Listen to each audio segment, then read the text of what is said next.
right, we're gonna start with 2.5 pounds of London broil. All right, now we need to cut this. So I cut the London broil into strips so that now I can cut them into little 1-inch pieces against the grain. And I'm not an expert at all, so if you know a better way, please let me know. But basically we just want to cut these into smaller little 1-inch pieces about, and then throw them in the crock pot. So let's get all this cut. All right, once you have all your London broil cut, and like I think I already said, you want to make sure you cut against the grain to keep this tender. Now, we're gonna go ahead and cut a bell pepper because I'm gonna put a bell pepper in this as well. I wanna go ahead. You can cut a bell pepper any way you want. Now let's get this beef in a bowl. All right, once you have it in a bowl, you're gonna wanna add a 1/4 cup of cornstarch. Ooh, that was dramatic. Basically, you just wanna get the meat covered in cornstarch. You could probably do this in a Ziploc bag and it would be less of a mess, but I thought it would look better in a bowl. So here we are, hooray. We got all the meat covered in cornstarch. Now let's get all of this into a crock pot. Now we can start making the sauce. We're gonna start with a tablespoon of toasted sesame oil. Just pour that on top. You're gonna mix it later. Next, we're gonna add a teaspoon of freshly chopped or grated ginger, and then we're gonna do a teaspoon of freshly chopped or minced garlic.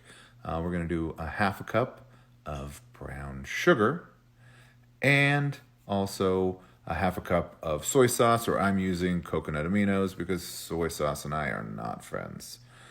So go ahead and pour your soy or soy substitute, and then also add a 1/2 cup of water. The water look like that because I used the coconut aminos cup. Once you have all these ingredients in the crock pot, go ahead and give it a stir and fast forward just like that. All right. Now we're gonna throw the lid on this bad boy and we are gonna cook it on high for 2 to 3 hours or on low for 4 to 5 hours, whichever you have time for. All right. Oh, wow, look at that. That looks good.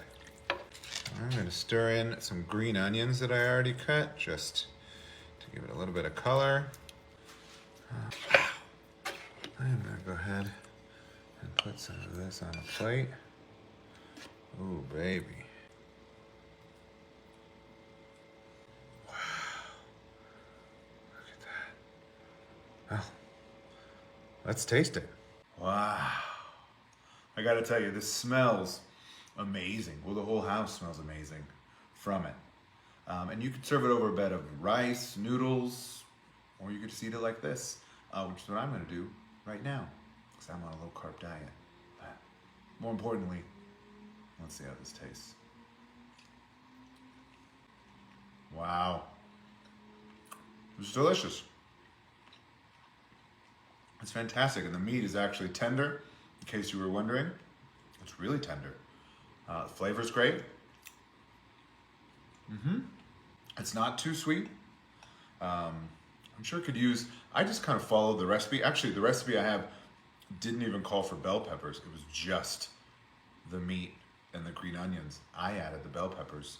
Now I wish I added even more vegetables. I'm sure you could throw some in for maybe the last portion of the cooking. Broccoli, or you could even throw carrots in the beginning. Broccoli would be good, carrots would be good. Whatever you want. If you make it, it's yours. So, and if you do make it, let me know what you think about it. But now, I'm gonna eat this delicious Mongolian beef. So if you have any London broil that you bought because it was on sale, which is why I bought mine, this is a great thing to do with it. Enjoy. See you in the comments.